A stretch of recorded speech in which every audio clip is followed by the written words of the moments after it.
ओम नमः शिवाय। शिव जी सदा सहाय। ओम नमः शिवाय। गुरु जी सदा सहाय।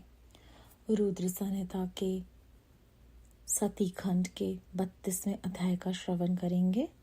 गणों के मुख से और नारद से भी सती के दग्ध होने की बात सुनकर दक्ष पर कुपित हुए शिव का अपनी जटा से वीरभद्र और महाकाली को प्रकट करके उन्हें यज्ञ विध्वंस करने और विद्रोहियों को जला डालने की आज्ञा देना। ब्रह्मा जी कहते हैं, नारद, वह आकाशवाणी सुनकर सब देवता आदि भयभीत तथा विस्मित हो गए। उनके मुख से कोई बात नहीं निकली। वे इस तरह खड़े या बैठे रह गए मानो उन पर विशेष मोह छा गया हो। भृगु के मंत्र बल से भाग जाने के कारण जो वीर शिवगण नष्ट होने से बच गए थे, वे भगवान शिव की शरण में गए। उन सब ने अमित तेजस्वी भगवान रुद्र को भली भांति सादर प्रणाम करके वहां यज्ञ में जो कुछ हुआ था वह सारी घटना उनसे कह सुनाई। गाण बोले, महेश्वर, दक्ष बड़ा दुरात्मा और घमंडी है। उसने वहां जाने पर सती देवी का अपमान किया और देवताओं ने भी उनका आदर नहीं किया।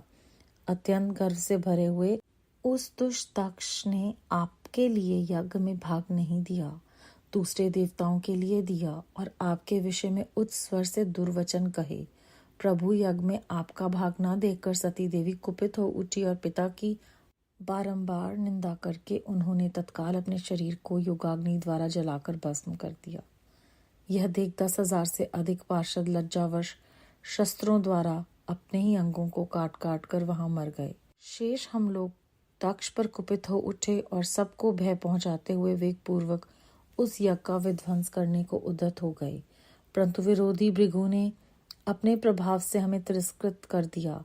हम उनके मंत्र बल का सामना न कर सके। प्रभु विश्वंभर, वे ही हम लोग आज आपकी शरण में आए हैं। दयालो, वहां प्राप्त हुए भय से आप हमें बचाइए, निर्भय कीजिए। महाप्रभु, उस यज्ञ में दक्ष आदि सभी दुष्टों ने घमंड में आकर का विशेष रूप से अपमान किया है। कल्याणकारी शिव, इस प्रकार हमने अपना सती देवी और मूल बुद्धि वाले दक्ष आदि का भी सारा वृतांत कह सुनाया। अब आपकी जैसी इच्छा हो वैसा करें। ब्रह्मा जी कहते हैं, नारद, अपने पार्षदों की ये बात सुनकर भगवान शिव ने वहां की सारी घटना जानने के लिए शीघ्र ही तुम्हारा स्मरण किया। देव ऋषि, तुम दिव्य दृष्टि से संपन्न हो, अतः भगवान के स्मरण करने पर तुम तुरंत वहां पहुंचे और शिव जी को भक्ति पूर्वक प्रणाम करके खड़े हो गए। स्वामी शिव ने तुम्हारी प्रशंसा करके तुमसे दक्ष यज्ञ में गई हुई सती का समाचार तथा दूसरी घटनाओं को पूछा। तात शंभु के पूछने पर शिव में मन लगाए रखने वाले तुमने शीघ्र ही वह सारा वृतांत कह सुनाया जो दक्ष यज्ञ में घटित हुआ था। मुने, तुम्हारे मुख से निकली हुई बात सुनकर उस समय महान रौद्र पराक्रम से संपन्न सर्वेश्वर रुद्र ने तुरंत ही बड़ा भारी क्रोध प्रकट किया। लोक संहारकारी रुद्र ने अपने सिर से एक जटा उखाड़ी और उसे रोषपूर्वक उस पर्वत के ऊपर दे मारा। मुनि, भगवान शिव के पटकने से उस जटा के 2 टुकड़े हो गए और महाप्रलय के समान भयंकर शब्द प्रकट हुआ। देव ऋषि, उस जटा के पूर्व भाग से महाभयंकर महाबली वीरभद्र प्रकट हुए, जो समस्त शिवगणों के अगुआ हैं। वे भूमंडल को सब ओर से व्याप्त करके उससे भी 10 उंगल अधिक होकर खड़े हुए। वे देखने में प्रलयाग्नि के समान जान पड़ते थे। उनका शरीर बहुत ऊंचा था। वे 1000 भुजाओं से युक्त थे। उन सर्वसम्मत महारुद्र के क्रोध पूर्वक प्रकट हुए निश्वास से 100 प्रकार के ज्वर और 13 प्रकार के सन्निपात रोग पैदा हो गए। तात, उस जटा के दूसरे भाग से महाकाली उत्पन्न हुई, जो बड़ी भयंकर दिखाई देती थी। वे करोड़ों भूतों से गिरी हुई थी।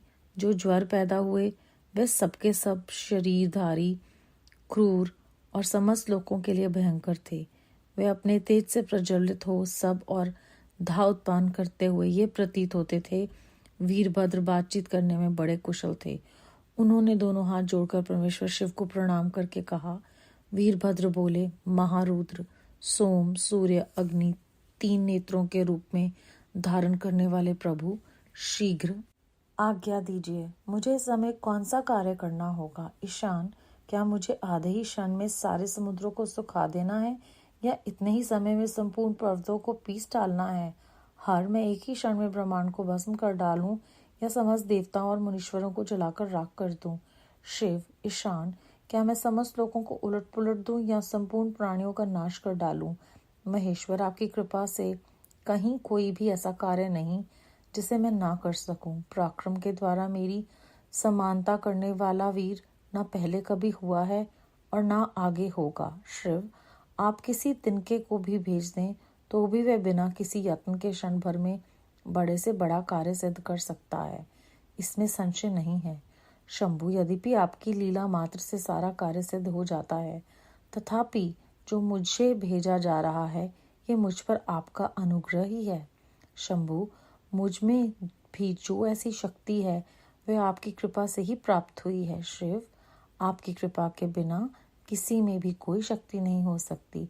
वास्तव में आपकी आज्ञा के बिना कोई तिनके आदि को भी हिलाने में समर्थ नहीं, यह निस्संदेह कहा जा सकता है।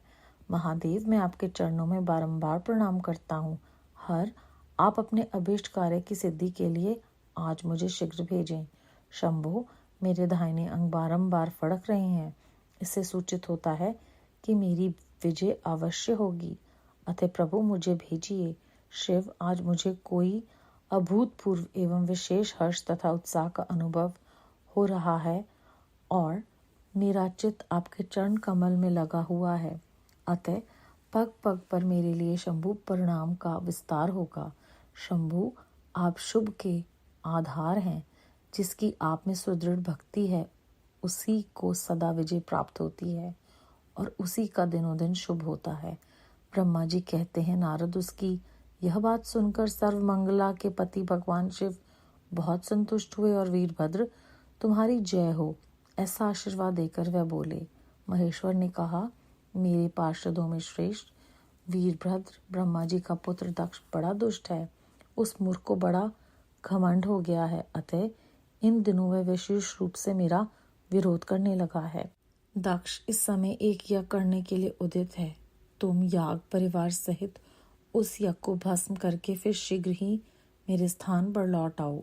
यदि देवता, गंधर्व, यक्ष अथवा अन्य कोई भी तुम्हारा सामना करने के लिए उदित हो तो उन्हें भी आज ही शीघ्र और सहसा भस्म कर डालना। दधीची की दिलाई हुई मेरी शपथ का उल्लंघन करके जो देवता आदि वहां ठहरे हुए हैं उन्हें तुम निश्चय ही प्रयत्नपूर्वक जलाकर भस्म कर देना।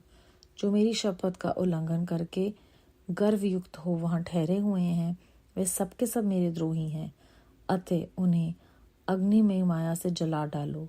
दक्ष की यज्ञशाला में जो अपनी पत्नी और सारभूत उपकरणों के साथ बैठे हों उन सबको जलाकर भस्म कर देने के पश्चात फिर शीघ्र लौट आना। तुम्हारे वहां जाने पर विष्णुदेव आदि देवगण भी यदि सामने आ तुम्हारी सादर स्तुति करें तो भी तुम उन्हें शीघ्र आग की ज्वाला से जलाकर ही छोड़ना। वीर, वहां दक्ष आदि सब लोगों को पत्नी और बंधु बांधवों सहित जलाकर कलशों में रखे हुए जल को लीलापूर्वक पी जाना। ब्रह्मा जी कहते हैं, नारद, जो वैदिक मर्यादा के पालक, काल के भी शत्रु तथा सबके ईश्वर हैं, वह भगवान रुद्र रोष से लाल आंखें किए महावीर वीरभद्र से ऐसा कहकर चुप हो गए। अध्याय 32 समाप्त। यहाँ पर हमें इस अध्याय में बार बार फिर से याद करवाया जाता है कि जब क्रोध आता है और हमारी बुद्धि भ्रष्ट हो जाती है तो हम माया के वश में होकर या तो सन्न रह जाते हैं या गलत काम करते हैं। उसके बाद मंत्र का बल कितना ही बलपूर्वक है उसे हमें यहाँ पर गणों के द्वारा इस अध्याय में गुरुजी महाराज समझा रहे हैं। वो कहते हैं कि भृगु के मंत्र का बल इतना ज़्यादा था कि हम वहाँ टिक नहीं पाए और सामना नहीं कर पाए उनका। तो मंत्र उच्चारण की जो महिमा है वो भी हमें यहाँ समझा दी कि अगर कोई गलत इंसान भी अपनी निष्ठा से कोई भी कर्म करता है, अगर परमात्मा उसका साथ देते हैं तो अगर अच्छे के लिए किया जाएगा तो उसका तो क्या ही जो है वो हमें परिणाम मिलेगा। साथ ही साथ इस अध्याय में हमें फिर से उन्होंने बताया है कि ब्रह्मा जी कहते हैं कि नारद जी जो हैं वो दिव्य दृष्टि से संपन्न है, इसलिए जब शिवजी महाराज ने उन्हें याद किया तो वो वहाँ पहुँच जाते हैं और सारा वृतांत बताते हैं। अब क्रोध के कारण बहुत सारे ज्वर और रोग पैदा होते हैं। सनीपात एक ऐसा बुखार है जिसका नाम इस शब्द से लिया गया है कि जब सब कुछ इकट्ठा हो जाए तो वित्त, पात, कफ और वात के सारे तरह के दोष जो हैं वो हमारे शरीर को जब आ घेरते हैं तो ये ज्वर होता है। और सारे जो भी ये बुखार और बीमारियां हैं ये क्रोध से होते हैं। तो हमें क्रोध ना करने की भी प्रेरणा यहाँ पे दी जा रही है। उसके बाद वो कहते हैं कि जो वीरभद्र हैं वो कहते हैं कि आप सब कुछ कर सकते हैं लेकिन आपने मुझे चुना है तो मैं तो बहुत ही धन्य हो गया हूँ। और साथ की साथ कि हमें ये प्रेरणा भी इस अध्याय में फिर से मिल रही है कि हम कुछ नहीं करते, सब कुछ परमात्मा करते हैं। वो केवल और केवल हमें इस बात के लिए चुनते हैं, ये हमारा सौभाग्य है। हमें सिर्फ ये याद रखना है क्योंकि वास्तव में तो परमात्मा की आज्ञा के बिना पत्ता भी नहीं फिर जो है वो हिल सकता। और परमात्मा की कृपा से ही वीरभद्र को पहले से ही पता चल जाता है कि वो इस कार्य में जो भी उनको मिल रहा है वो संपन्न कर पाएंगे। और फिर वो हमें एक बहुत ही महत्वपूर्ण बात याद करवाते हैं कि जिसकी भगवान शिव में भक्ति हो दृढ़ता पूर्वक, वो उसकी हमेशा विजय होती है और उसका दिन जो है वो शुभ होता है। अब विजय सिर्फ हमें बाहरी लौकिक विजय नहीं मिलती, हमारे अंदर जो विकार हैं वो भी धीरे धीरे अपना जो प्रभाव है वो कम कर देते हैं क्योंकि हमें वो उन पर विजय पाने की प्रेरणा भी देते हैं और आशीर्वाद भी देते हैं। उसके बाद घमंड नहीं करना है और विरोध करते हैं जब हम मोह में आ जाते हैं। इसीलिए दक्ष से ये कुकर्म हुआ, फिर से हमें याद करवाया उन्होंने।